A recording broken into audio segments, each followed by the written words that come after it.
안녕하십니까. 호크로 투자하는 쇼킹 부동산입니다. 어제 쏟아진 놀라운 부동산 소식 시작해 보겠습니다. 그 전에 구독으로 인생 바꾸시기 바랍니다.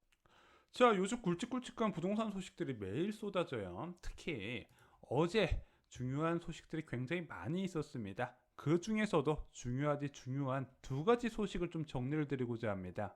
자, 첫 번째, 종합부동산세 과세 기준이 확정이 됐습니다. 자, 올해 5월 12일 날 여당에서 부동산 특위가 출범됐어요. 원래 진선미 의원이 위원장이었는데 소영길 대표가 되고 나서 김진표 의원으로 바꿨습니다. 그리고 나서 본격적인 활동에 들어가게 되는데 특히 부동산 규제 완화론자인 김진표 의원이 부동산 특위 위원장이 되면서 부동산 정책에 많은 변화가 있을 거다 이런 전망이 많았습니다. 그래서 바로 바꿨던 것은 바로 LTV 규제 완화 부분이었어요. 이건 7월 1일부터 적용이 됐습니다. 그래서 주택가격 9억 이하의 LTV 규제가 많이 완화돼서요. 아무래도 청약 신청자들한테 좀 많은 도움이 될 것이다 이렇게 봤던 부분이고, 또 하나 재산세 한시적 감면세율 적용 대상이 공시가격 6억 이하에서 9억 이하로 확대가 됐습니다. 자, 이 두 가지 모두 다 뭐 시장에서 그럴 수 있을 거다 봤던 부분이에요. 자, 그런데 예상하지 못한 부분은 양도세와 종부세 개편 방안에서 나왔습니다. 특히 양도세 같은 경우는 현재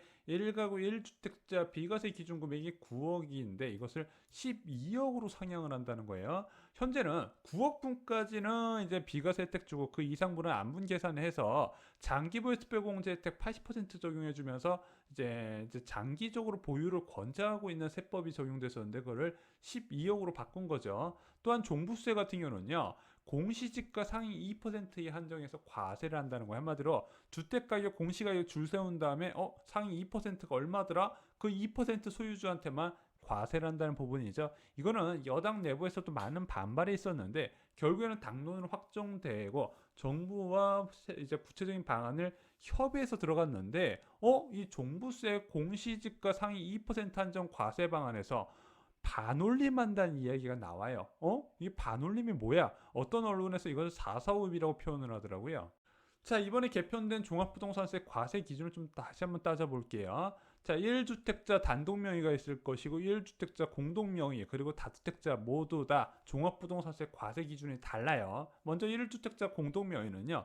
부부 각각 공동 명의로 갖고 있으면 기본 공제 6억 원씩 두 명이니까 12억 초과 주택에 대해서만 과세가 진행됩니다.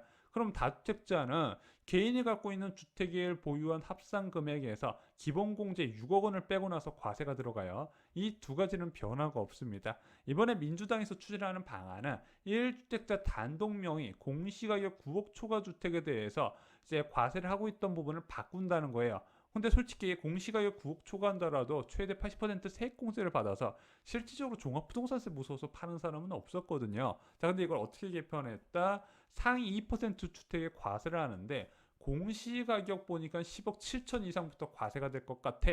그러면은 이 공시가격 10억 7천을 끊지 말고 천만 단위에서 반올림에서 11억부터 과세하는 게 어떨까? 그래서 이제 반올림 이야기가 여기서 나왔던 겁니다. 자, 결론적으로 원안 그대로 가는 것으로 어제 결정이 됐습니다. 억 단위 반올림 철회 가닥됐다고 해서 과세 기준선 10억 7천만 원으로 결정됐어요. 자, 이번에 양도세 개편안 그렇다 치더라도 종부세 개편안은요. 제가 할 이야기가 정말로 많거든요. 왜?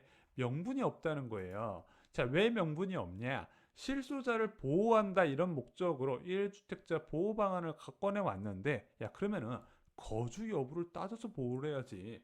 예를 들어 나는 월세 거주하면서 무주택 갭 투자로 한 채 투자를 했어요. 고가 아파트에. 그럼 이 사람은 세법상 1주택자잖아요. 이 1주택자가 보호를 받는 정책을 만들었더라. 그러면은 이 갭 투자자가 보호의 대상인가? 그렇지는 않다는 거죠.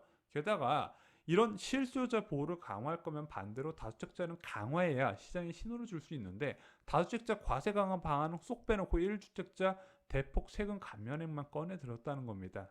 자, 두 번째 소식은요. 서울 공공부지 주택 공급 논란입니다. 요즘 이런 기사 많이 보셨죠? 용산 태릉 3만 채 짓겠다고 덜컥 발표만 하고 무산 위기 왜 중앙일보 보도였죠. 그전에도 이런 비슷한 기사가 많이 있었습니다. 주민들이 강하게 반발하다 보니까 좌초 위기가 있다는 거고 지자체도 여기에 힘을 보태서 야 이거 어려울 것 같아 이런 식으로 의견을 계속 발표하니까 야 서울 이제 정부의 공급 대책에 차질을 빚는 게 아니냐 이런 기사 많이 보셨을 겁니다. 자, 작년 5.6 공급 대책과 8.4 공급 대책에 포함된 서울 지역 공급 확대 방안의 핵심은 바로 공공부지를 공공이 소유한 토지를 활용해서 주택을 공급하는 거였습니다. 자, 5.6 공급 대책에서는 용산 정비창 8,000호 개발 계획이 나와요. 나중에 이것을 1만 호로 바꾸게 됩니다. 또한 8.4 공급 대책에서는 태릉 CC에서 1만 호, 용산 캠프킴에서 3,000호, 정부 과천청사 일대에 4,000호 공급 계획 굵직굵직한 것들이 동시에 나와요. 그 전까지 깨짝깨짝 나오던 공공부지 활용 방안과 차원이 다를 정도로 대규모로 공급 계획이 발표가 됐다는 거죠. 자, 서울 지역은요, 그동안 신규 택지 지정을 통한 공급 확대가 제한이 돼 있었습니다. 야, 그린벨트 해제를 통해서 아파트 많이 공급하면 안 될까? 과거 보금자리 주택처럼 이게 지자체장의 반대 때문에 진행이 안 됐던 부분이에요. 박원 서울시장이 워낙 강하게 반대를 했었고, 현 오세훈 서울시장도 그린벨트 해제에는 강력하게 반대하고 있는 사람입니다. 자, 그러면은 어떤 식으로 서울 지역의 공급을 늘릴 것인가? 결국에는 공공이 보유한 부지를 활용 용도를 바꿔서 공급하는 방안으로 나왔었습니다. 그래서 이게 2사 공급 대책 이전에 사실상 서울의 메인 공급 방안이었어요.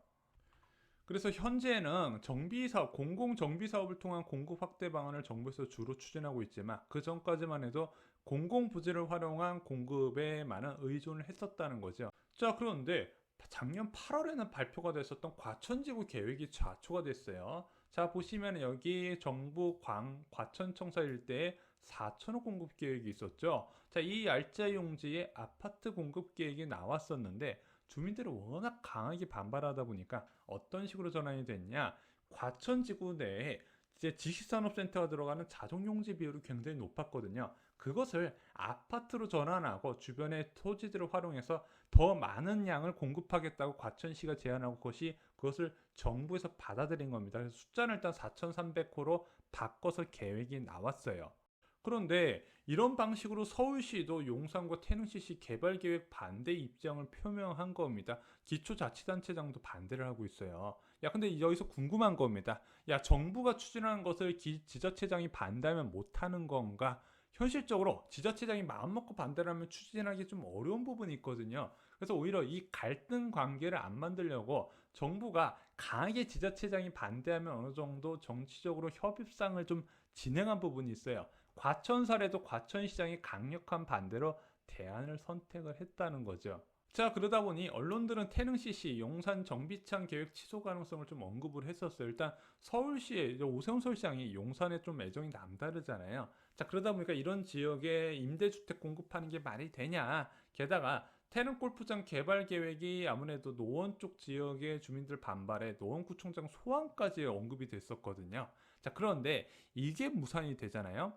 자, 과천정부청산, 용산정비창, 태릉CC 합치면요 24,000호 규모예요. 자, 부청 대장지구가 2만 호거든요. 거의 신도시 규모라는 겁니다. 신도시 규모 이상 계획이 주민 반발로 날아갈 수 있었다는 거예요.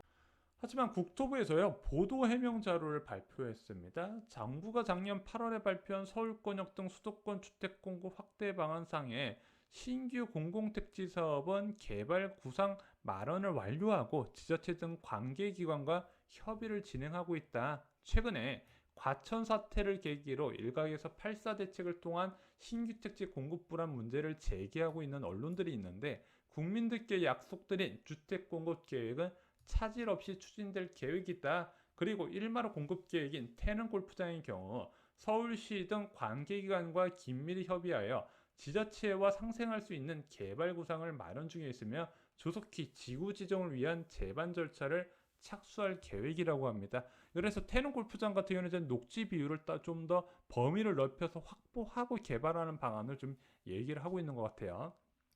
일단 과천 같은 경우는 이제 대체 용지가 충분히 있었기 때문에 가능했고 뭐 태릉이나 용산 같은 경우는 대체 용지가 없기 때문에 원한대로 추진한다 이런 내용인 것 같습니다. 자, 다른 부지 역시 사업 기간을 최대한 단축할 예정이래요. 3,000호 공급 계획 규모인 용산 캠프킴은 금년 4월부터 토지 정화 작업을 이미 착수하였고 오염 정화와 부지 매입을 통한 기부 양여 절차를 병행하여 사업 기간을 최대한 단축한다고 합니다. 자, 1,000호 공급 계획인 조달청 부지는 그간 관계기관 협의를 통해 대체 청사 부지를 확정하였고 수서 역세권 사업지구로 간대요. 사업 조기화를 위해서 대체 청사 신축 전에 청사 임시 이전을 추진해서 빠르도록 공급을 하겠다고 합니다. LH 여의도 부지 300호 규모고요. 국립외교원 유휴 부지 등도 600호 규모인데 중소규모 입지도 개발 구상을 두고 관계기관 협의가 마무리 단계에 있어서 속도감 있게 추진을 한다고 합니다. 한마디로 정부는 주택 공급 최우선이란 대명자 하에 신규 택지 사업이 흔들림 없이 차질 없이 추진될 수 있도록 모든 정책 역량을 투입해 나간다고 합니다. 자, 쇼킹 부동산에 바람이 있다면요. 지금 공공부지 중소택지를 통한 공급 확대 방안은요. 시장이 필요로 하는 3, 4인 가구를 위한 전용 59제곱미터에서 84제곱미터의 분양주택이 공급이 되었으면 합니다. 현실적으로 대규모 공급에 따른 주민 반대가 많은 것은 어쩔 수 없는 부분이에요. 그런데 시장의 선호도가 떨어지는 전용 55제곱미터 이하의 신혼시망 타운이나 전용 39제곱미터 이하가 주를 이유는 행복주택, 임대주택 건립으로 사용되는 곳이 굉장히 많이 있다는 거죠. 특히 이제 3기 신도시 발표할 때 서울 지역에서 공공부지 활용 방안이 많이 나왔었는데 대부분 행복주택 건립 계획이 잡혀 있습니다. 자, 이로 인해서 주민 반대가 더 심해지는 상황이에요. 반대는 심한데 부동산 안정에 도움이 안 된다는 거죠. 자, 보세요. 주민들 반발합니다. 임대주택이라고 더 반발해요. 자, 그런데 막상 반대 무릅쓰고 공급하는데 시장의 선호도와 떨어지는 주택을 공급하더라. 그런데 우리는 이 서울 지역의 공공부지를 활용한 주택 공급 정책은요. 주거 복지를 실현하기 위해서 세운 정책이 아니라 서울 지역의 부동산 시장 안정을 위해서 세웠던 공급 대책이거든요. 그러면은 가격은 어느 정도 있더라도 서울 지역의 주택을 매수하려는 사람들한테 적정한 가격에 공급을 하면 돼요. 그러면은 민간 아파트, 분양 아파트가 많아지면 수요도 줄어들게 될 것이고, 그럼 전체적으로 일반 신축 아파트가 늘어나는 효과에 의해서 부동산 가격 안정을 꾀할 수 있다는 겁니다. 신혼희망타운이나 행복주택 넣는다고 절대 부동산 가격 안정에 도움은 안 된다고 봐요. 자, 이상으로 두 가지 소식 전해드렸습니다. 쇼킹 부동산 마칩니다. 좋아요, 구독, 공유 꼭 부탁드립니다. 감사합니다.